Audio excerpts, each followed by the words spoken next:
Prenez soin de vous avec le groupe Vive et votre programme La Santé d'abord. Groupe Vive, entrepreneur du mieux vivre. Bonjour à tous, soyez les bienvenus sur le plateau de La Santé d'abord, l'émission qui préfère prévenir plutôt que guérir. Et aujourd'hui encore, nous vous parlons prévention, ou plutôt anticipation, parce que le sujet que nous allons aborder est malheureusement un événement inéluctable, mais qui se prépare afin d'épargner à ses proches toute mauvaise surprise. Vous l'avez peut-être deviné, nous allons parler de la mort. Je sais, c'est un mot qui fait peur, et pourtant nous n'avons pas peur d'en parler aujourd'hui sur le plateau de La Santé d'abord. Comment bien préparer ses obsèques, ce sera notre sujet du jour.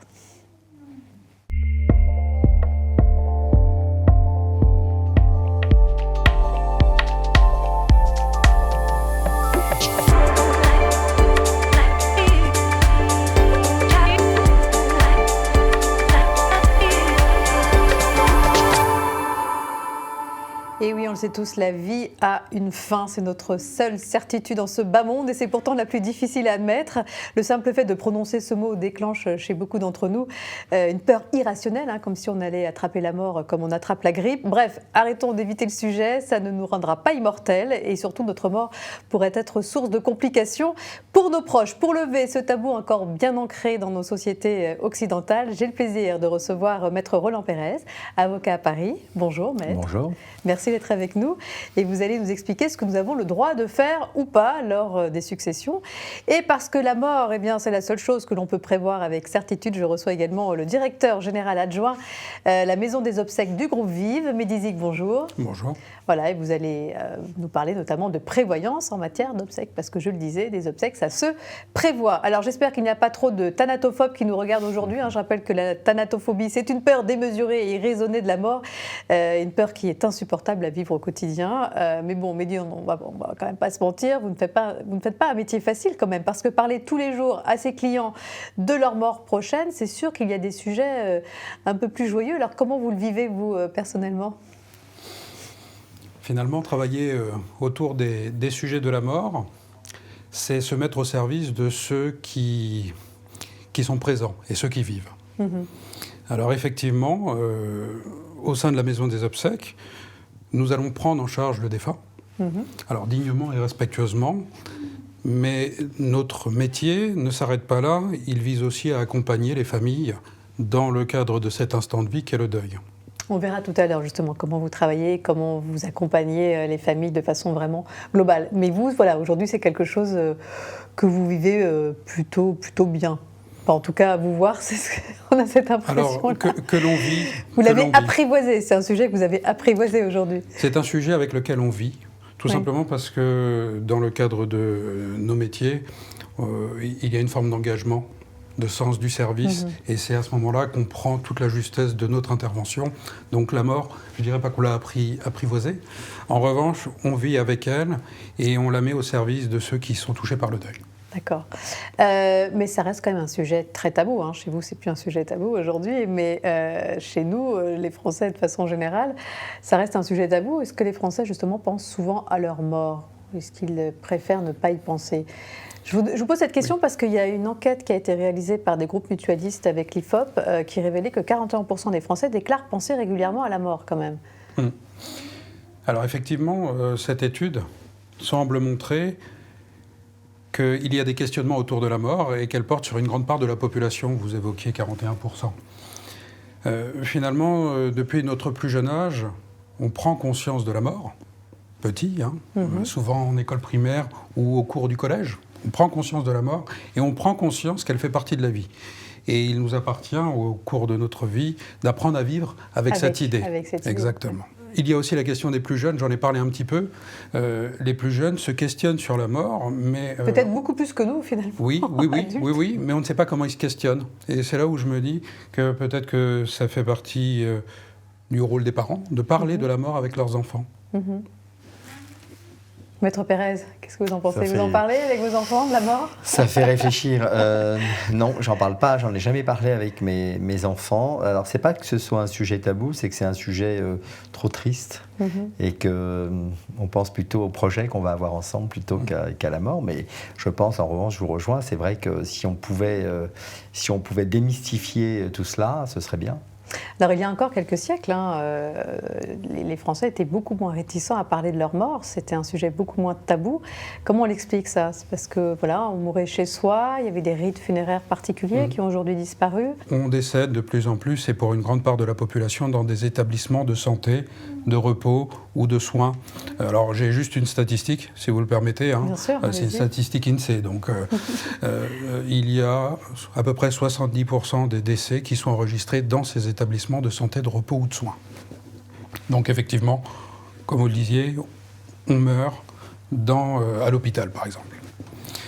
Toutefois, la question des rites, des coutumes ou des symboles du deuil continue d'exister. Et finalement, c'est au travers des demandes des familles. D'accord. Et c'est justement votre travail. Exactement, puisque dans le cadre de l'organisation des obsèques, nous accompagnons les familles dans l'organisation d'obsèques personnalisées.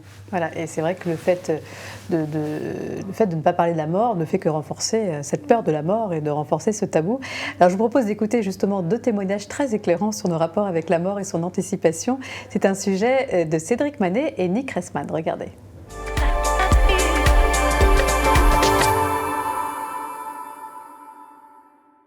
Moi, j'ai mon père qui est décédé il y a 1 an, à 98 ans. Lui, il avait tout préparé. Ah, moi, j'ai mis les pieds dans le plat.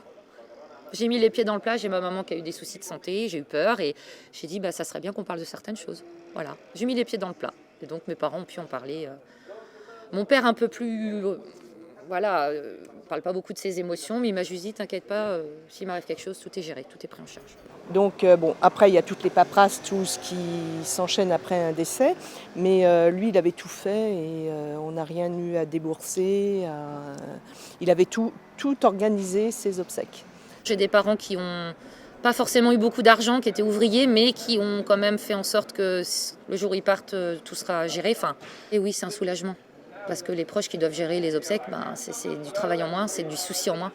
C'est du tracas en moi. Donc oui, bien sûr, quand c'est prévu, c'est vachement mieux.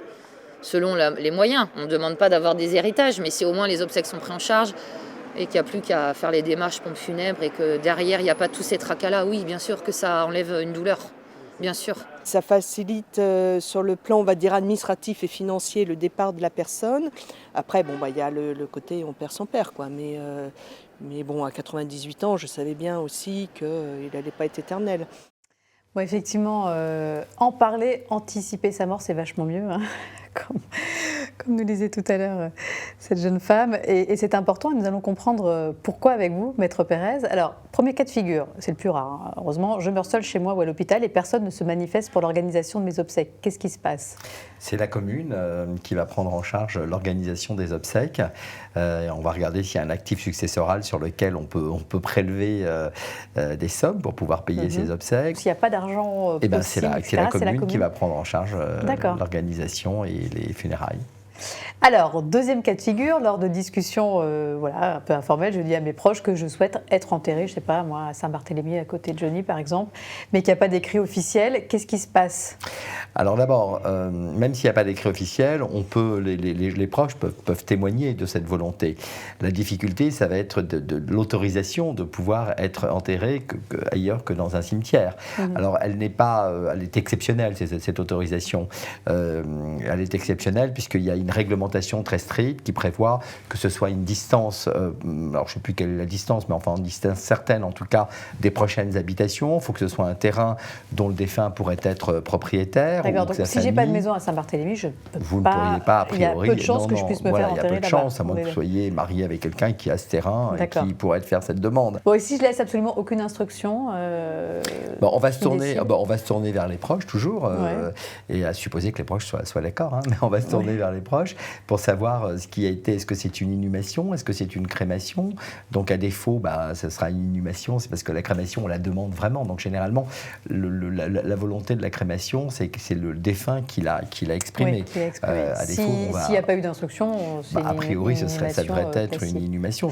Imaginons que je sois fâchée avec ma famille, est-ce que celle-ci peut se désengager de l'organisation de mes obsèques? Si oui, qu'est-ce qui se passe? Oui, si ce n'est que c'est encore l'héritage, c'est encore s'ils ont accepté l'héritage, par exemple, ça va être sur cet héritage. De toute façon, qu'il l'ait accepté ou pas, ce sera sur l'héritage, sur l'actif successoral, s'il y en a un, évidemment, que sera prélevé les frais. Quelque part, parce que ça a un coût quand même. Hein. Donc voilà, je pense qu'on a bien compris que bien préparer ses obsèques de son vivant permet de faire respecter ses dernières volontés, tout en épargnant à ses proches d'éventuels problèmes d'organisation, d'éventuelles tensions, des problèmes financiers, parce que des obsèques, ça coûte quand même cher. Mehdi, combien ça coûte en moyenne une inhumation et une crémation ? Avoir un ordre d'idée, on n'imagine pas forcément l'enterrement première classe, mais un enterrement, on va dire, classique. Globalement, selon des chiffres de la profession, et peut-être de manière contre-intuitive, une crémation coûte en moyenne 3 600 €. D'accord. Tandis qu'une inhumation coûterait 3 300 €. Ah bon, comment on explique cette différence ? J'aurais pensé l'inverse. Eh bien, finalement, souvent, on pense que le cercueil, dans le cadre d'une crémation, va être un bois peut-être moins noble. Oui, qui brûle plus vite. Qu'un cercueil. Mais en réalité, le cercueil est le symbole même du deuil, du décès. Enfin, si on se met dans une situation très, très concrète, quelqu'un perd un proche, il se rend dans un établissement de pompes funèbres, il y a tout d'abord tout un lot de démarches et de formalités à réaliser, mais à un moment, il faut choisir le cercueil. Et c'est bien à ce moment-là que l'on prend la pleine conscience de ce pourquoi on est présent. Donc il y a différents types de prix, et typiquement, dans le cadre d'une crémation, il y a aussi le coût de la taxe de crématorium. D'accord, donc et on n'enlève pas le symbole. C'est pas le cercueil qui est plus cher dans le cadre d'une crémation. Il serait peut-être même un peu moins cher, puisque vous le disiez, on va peut-être prendre du bois a priori, qui brûle mieux. C'est ce que l'on peut supposer. C'est pas là où on va mettre tout le budget. Mais il y a une taxe, c'est ça Alors effectivement, pour accéder au crématorium, il y a une taxe. Vous aurez aussi une taxe au niveau du cimetière, mais régulièrement. Les obsèques vont coûter entre 3 000 et 4 000 €. D'accord. Et si l'on devait poser une fausse moyenne, quelque part, on est aux alentours des 3 500 €. D'accord, mais pourquoi c'est si cher quand même ? C'est dû à une faible concurrence dans le secteur des pompes funèbres ou pas ? Non, alors justement, détrompez-vous. Le secteur d'activité des pompes funèbres est un milieu dans lequel il y a beaucoup d'acteurs, puisqu'en gros, on dénombre 4 000 entreprises réparties sur l'ensemble du territoire et quelque part près de 9 000 établissements du funéraire. Et si vous voulez, c'est un secteur d'activité qui ne fonctionne pas sur une dimension nationale, mais bien territoriale. D'accord. Si vous habitez à Lille, ça vous importe peu de savoir qu'il y a un établissement de pompes funèbres à Marseille. C'est ça que je voulais dire. Oui, bien sûr, on va aller s'adresser à celui qui va être le plus proche de chez soi. Mais alors, c'est cher parce qu'il y a quand même des prestations obligatoires. Donc, on a parlé du cercueil. Je crois son prix se situe entre 225 et 1 967 €. Ça, c'est pour un cercueil, plaqué or. Non, et ça peut même aller au-delà, en réalité. Ça peut même aller j'imagine, oui, parce que là, c'est pour des cercueils en bois. Mais ça peut aller jusqu'où, le prix d'un cercueil ? Un cercueil de belle ébénisterie pourrait aller jusqu'à 3 000, 3 500 €. D'accord, c'est toujours en bois un cercueil, on va demander un cercueil en marbre. Après, vous savez que vous avez différents types d'essence de bois, en réalité. D'accord. Et encore une fois, alors il y a des prix parce qu'il y a un travail de menuiserie dessus avec différents types de matériaux, mais ce qu'il ne faut pas oublier, c'est que les obsèques sont très personnelles pour la famille. Bien sûr. Et contre-intuitivement, là aussi, des familles plus modestes pourraient envisager des obsèques plus chères, et des familles plus aisées pourraient envisager des obsèques plus modérées, à tarif plus modéré. C'est très personnel, et c'est là-dessus. Et donc finalement, tout à l'heure, on évoquait le principe d'organisation d'obsèques personnalisées, et pour qu'elles soient personnalisées, il y a également un certain nombre de produits variés pour pouvoir confronter. On va en parler juste donc sur les prestations obligatoires. On est bien d'accord. Il y a le cercueil, le transport du corps après la mise en bière. Il y a la redevance de crémation ou la taxe d'inhumation. Vous en avez parlé tout à l'heure. Il y a les scellés de police. Oui. Ok, les corbillards et toutes les démarches administratives. J'ai rien oublié. Et dans celles qui sont facultatives, il y a les soins. Oui. Les fleurs. Les soins de présentation du défunt. Les soins de présentation au défunt, bien sûr. Les fleurs. La chambre funéraire, le faire-part, la cérémonie, la plaque souvenir, la pierre tombale. Oui. J'ai rien oublié ? Non. Alors peut-être qu'on peut le présenter aussi différemment, puisque un devis ou une facture de pompe funèbre doit suivre un modèle qui est encadré par la loi. Et il y a effectivement, comme vous le disiez, tout d'abord les prestations obligatoires. Et comme vous le disiez, le cercueil. Alors le choix du cercueil est libre, mais l'utilisation d'un cercueil est obligatoire. D'accord. Et la Ensuite, loi exige un cercueil de 22 mm d'épaisseur, Oui, c'est ça? absolument. Une garniture étanche, Oui. c'est mieux, et 4 poignées et une plaque d'identification. Je ne savais pas qu'il y avait une loi qui avait été édictée C'est une à ce profession sujet. très encadrée. Ouais. C'est une profession très encadrée. Ensuite, vous avez effectivement, comme vous le disiez, le champ des prestations facultatives. Donc on va dire que globalement, ce sont des prestations qui visent à accompagner la famille dans l'organisation des obsèques et qui sont personnelles au choix des familles. Et puis vous avez une troisième rubrique, parce que vous en parliez, par exemple dans le cadre d'obsèques religieuses, eh bien, par exemple le curé, il y aura le crématorium, des insertions en presse. Et en fait, toutes ces prestations-là sont des prestations que l'on appelle des prestations de tiers, où en réalité, le pompe funèbre n'est qu'un interlocuteur unique pour la famille. Il y a des frais engagés sur ce type de prestation, et il va recevoir la somme pour la reverser immédiatement au prescripteur. Et si on anticipe ces obsèques, est-ce que du coup ça peut être moins cher ou pas? Le fait de les anticiper, non? Alors, ça n'aura pas un impact sur le coût? Le fait d'anticiper ces obsèques, en réalité, ça renvoie à la notion du contrat de prévoyance obsèques. Et dans la notion de contrat de prévoyance obsèques, d'une part, les frais d'obsèques sont financés par avance de son vivant. Voilà, donc si on veut anticiper sereinement ces obsèques, on se tourne en priorité vers son assureur. Alors, c'est ça, vers son assureur, ou son banquier, ou le professionnel des pompes funèbres. D'accord. Qui va gérer justement l'organisation à l'avance. Oui, c'est ça. Et puis ça coûtera moins cher aux héritiers. Oui, c'est surtout ça. Parce que c'est celui qui le TQJ, celui qui va... C'est de son vivant, on va effectivement préfinancer toutes ces prestations. Jusqu'où on peut aller dans l'organisation de ces obsèques? Ça peut aller, je sais pas, jusqu'au choix des fleurs, la rédaction des loges funèbres, voilà. Est-ce qu'on peut organiser son enterrement ça peut être un si enterrement... je veux me déguiser en princesse, si je veux que tout le monde soit déguisé en princesse? Vous avez même des sociétés qui sont spécialisées aujourd'hui dans les fêtes funéraires.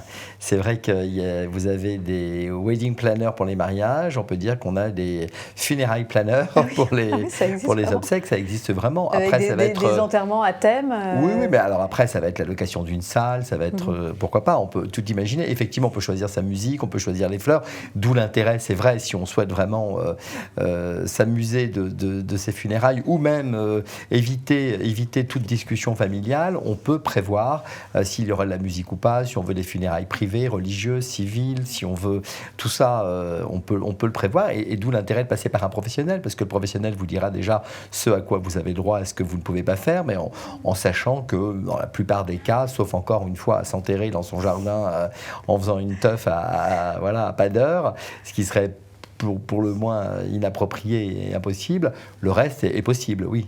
D'accord. Bon alors, justement, dans le cas où le défunt n'a rien anticipé du tout, pas de fête, comment vous appelez ça? Les fêtes de la...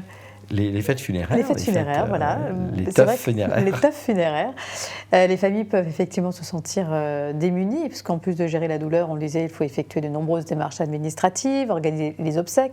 On n'est jamais vraiment préparé à ce type d'événement. On ne sait pas par quoi commencer, ni à qui s'adresser. D'où l'intérêt de se faire accompagner, justement, dans ces moments-là. Et c'est ce que propose la Maison des obsèques, dont vous parliez tout à l'heure. Et nous sommes rendus dans la Maison des obsèques de Jansac-la-Palue. Un accompagnement global des familles endeuillées est proposé. Regardez.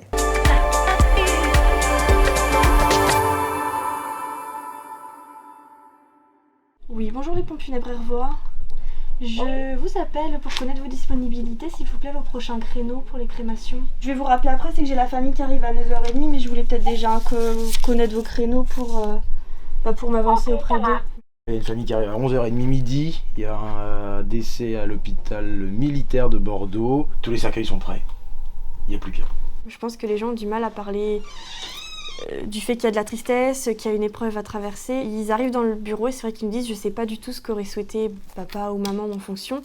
Ils connaissent pas du tout les volontés. On essaye de creuser par rapport à des indices qu'on peut avoir et essayer de les aiguiller, de les accompagner sur toutes les démarches, parce qu'il y a énormément de démarches à faire auprès des mairies, etc. Je donne tout ce que j'ai pour pouvoir accomplir le souhait des familles. Je le ferai toujours avec tout ce que j'ai. Et c'est ça pour moi qui compte et je sais qu'ils le ressentent. Rejoindre la maison des obsèques, ça a pu nous apporter des supports. On a aujourd'hui un réseau de collègues. On peut s'appeler si on a un petit problème. Ça nous aide et puis on ne se sent pas isolé. Le maître de cérémonie, son rôle, ça va être de guider, d'accompagner les gens, faire en sorte que les horaires soient respectés et aussi à faire ce qui est trop difficile à faire pour les familles. On partage avec les gens ces moments qu'on voudrait tous éviter. Du coup, on s'immisce, on partage avec eux ce moment intime du départ d'un proche. Et je pense que tout ça, on peut le faire qu'avec le cœur, tout simplement. En tout cas, c'est rassurant de savoir que ce type d'accompagnement existe. Mais qu'est-ce qui va faire la différence entre deux établissements de pompes funèbres ? Comment choisir un pompe funèbre ? Donc en fait, comment choisir par qui on va être accompagné ? Le choix se porterait, selon moi, uniquement sur finalement le conseiller ou la conseillère que vous avez rencontré. Et est-ce qu'elle vous inspire... Le rapport humain que vous allez avoir avec cette personne, en fait. Est-ce qu'elle inspire clarté, confiance dès la première prise de contact ? Oui, c'est pas forcément un problème de coût financier, c'est vraiment la qualité de la relation que vous allez avoir avec cette personne. C'est d'abord cette qualité-là.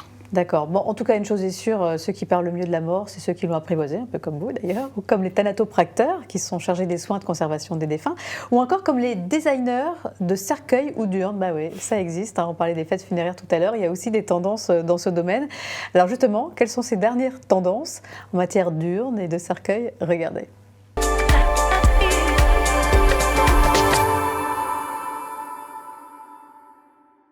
Chez Caroline Goria, une décoration épurée, des fauteuils confortables et des idées originales comme ces portraits en chocolat personnalisables.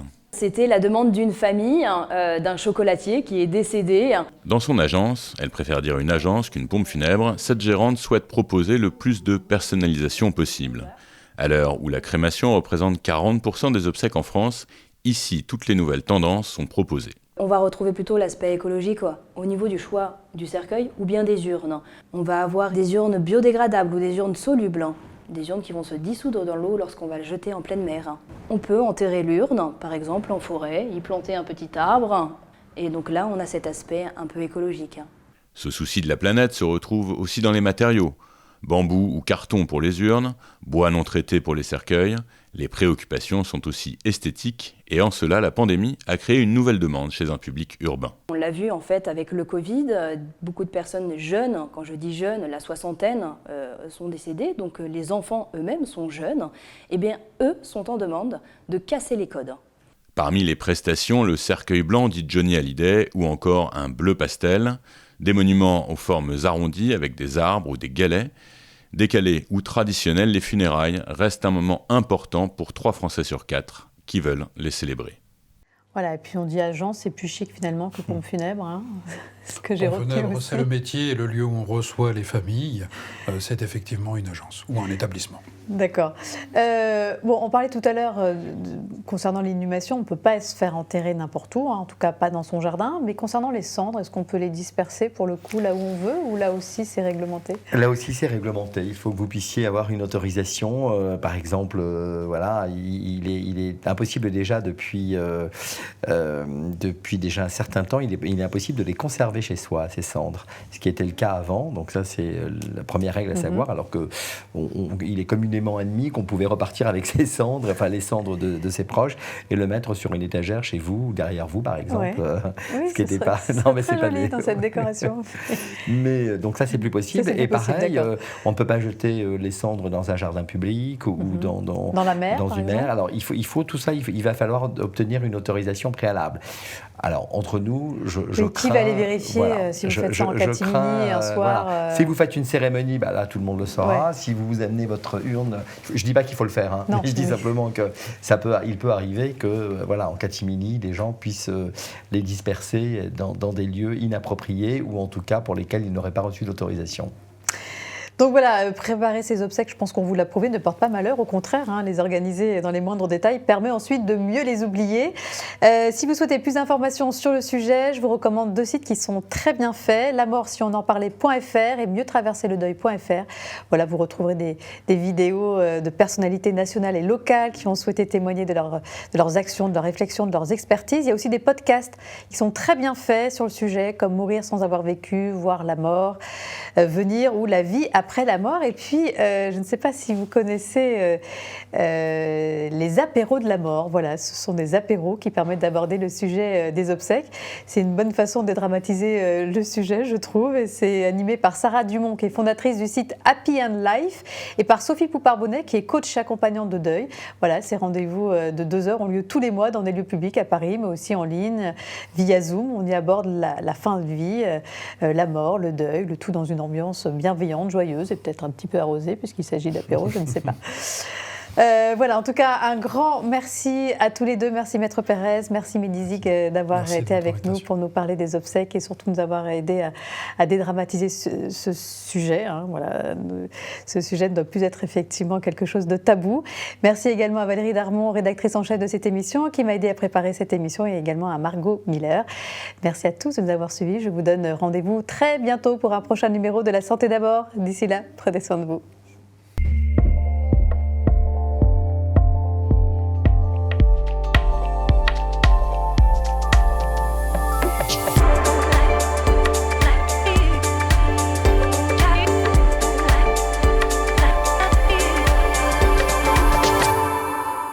Le groupe Vive vous a présenté La Santé d'abord, le programme qui prend soin de vous. Groupe Vive, entrepreneurs du mieux vivre.